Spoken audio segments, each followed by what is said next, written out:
इसमें एक कॉलेज का लड़का रहता है और वो अपने खिड़की से बाहर डेली देखता है एक बूढ़ी औरत रहती है जिसका खूब बड़ा मकान होता है और खूब पैसे होते हैं उसके पास, खूब बड़ा मकान, एकदम झुर्रियां पड़ जाती हैं चेहरे पे, बहुत बूढ़ी हो जाती है। लेकिन जितने भी गरीब रहते हैं वहां पे उन सब का पैसा वो चूसती है। वो हर दिन यही देखता है कि सारे गरीबों का पैसा पहले लेती है, फिर उनको मतलब लोन पर देती है और ब्याज पर। और ब्याज दर इतना ज्यादा रहता है कि कितने गरीब बेचारे वहीं मर भी जाते हैं, उसको दया भी नहीं आती है और सबका पैसा वो मतलब ब्याज ही नहीं दे पाते हैं। मूलधन तो बाद में ही चुकाएंगे, ब्याज ही नहीं दे पाते हैं।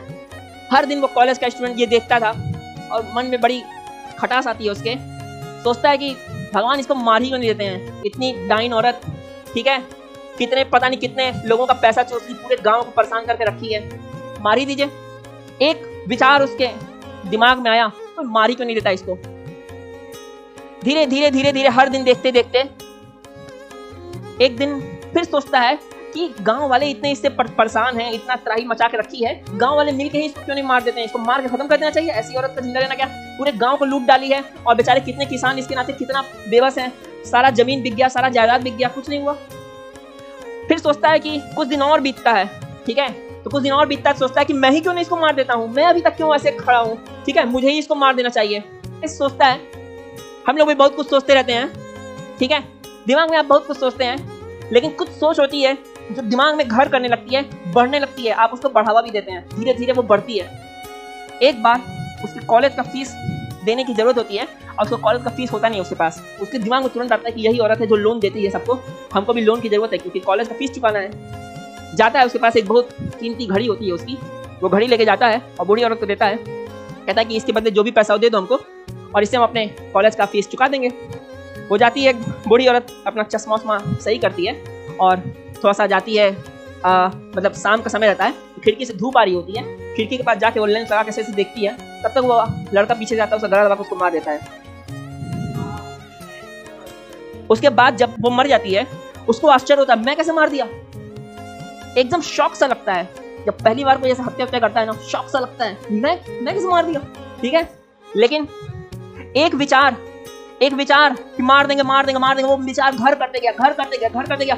एक दिन इतना हावी हो गया कि कर दिया और उसको पता भी नहीं चला, क्योंकि सबकॉन्शियसली जो हम सोचते हैं ना, हमारी एक्ट उसी की बनती है। कभी भी अपने कर्म को आप नहीं सुधार सकते। आप सोचते हैं आप चोरी ना करें, आप बेईमानी ना करें, आप अपने कर्म को नहीं सुधार सकते। कर्म पलता कहाँ पे, कर्म विचार से बनता है। तो विचार से शुरू होता है कि कर्म कैसा है, ठीक है, सुधारना है तो विचार पे सुधारना होता है। अब उसको डर लगता है कि कहीं पुलिस ना पकड़ ले, जबकि पुलिस को कोई शक भी नहीं है उसके ऊपर। क्यों? क्योंकि उसका तो कोई बूढ़ी औरत से लेना देना भी नहीं था। अब वो लेकिन जब चलता है तो हर वक्त उसके दिमाग में रहता है कहीं पुलिस आ रही है। जैसे ही पुलिस की गाड़ी आती है वो भागता है कि कहीं छुप जाए, ठीक है। फिर से एक विचार उठा कि अब पुलिस पकड़ लेगी, और वो विचार अब उसके दिमाग में हावी होने लगा कि पुलिस पकड़ लेगी। कोई रास्ते में मिला, उससे पूछता है कि भाई कुछ दिक्कत है क्या? क्यों? क्योंकि जनरली आप जब परेशान रहते हैं तो कोई ना कोई तो जान ही जाता है, आपके चेहरे से, आपके एक्सप्रेशन से जान जाता है कि कोई ना कोई तो दिक्कत है। कोई भी अगर उससे पूछा कि भाई कोई परेशान है क्या, तो एकदम गुस्से में, नहीं तुमसे क्या मतलब है, तुम कौन होते हो पूछने वाले, ठीक है, ऐसे करके चिल्लाता था। तो इससे और लगता है कि आदमी परेशान है।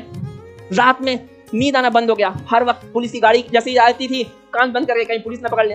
एक दिन कहा कि अब तो रह नहीं पाएंगे, जाता है इंस्पेक्टर साहब के पास और बोलता है कि हाँ, इस बूढ़ी औरत का हत्या मैंने ही किया है, अब जो करना है कर लो, क्योंकि अब ये विचार, अब ये मुझे पागल कर दिया, अब कर नहीं पाऊंगा। इंस्पेक्टर बड़ा भला आदमी, सोचता है कि तुम पागल वगल तो नहीं हो गए, तुम भला क्यों इसको मारोगे, तुम्हारे खिलाफ तो कोई सबूत भी नहीं है, ठीक है, तुम क्यों मारोगे? उसको तो विश्वास ही नहीं होता है कि ये मारा है। लेकिन फिर भी कोर्ट कचहरी जब जाता है और खुद कहता है कि ये सब ऐसे ऐसे हुआ, तब फिर समझ आता है। दूसरी बार क्या हुआ, दूसरी बार फिर एक विचार पकड़ा, और वो विचार क्या हुआ, धीरे धीरे सोचते सोचते एक्ट बदल गया। आपका जो भी कर्म है ना, वो शुरू कहाँ से होता है? शुरू होता है विचार से, फिर वो एक्ट बनता है, ठीक है। इसीलिए कभी अगर सुधार करनी हो ना, तो कभी कर्म में हम सुधार नहीं कर सकते, हम सुधार हमेशा अपने विचार में कर सकते हैं कि विचार हमारे बदले, ठीक है।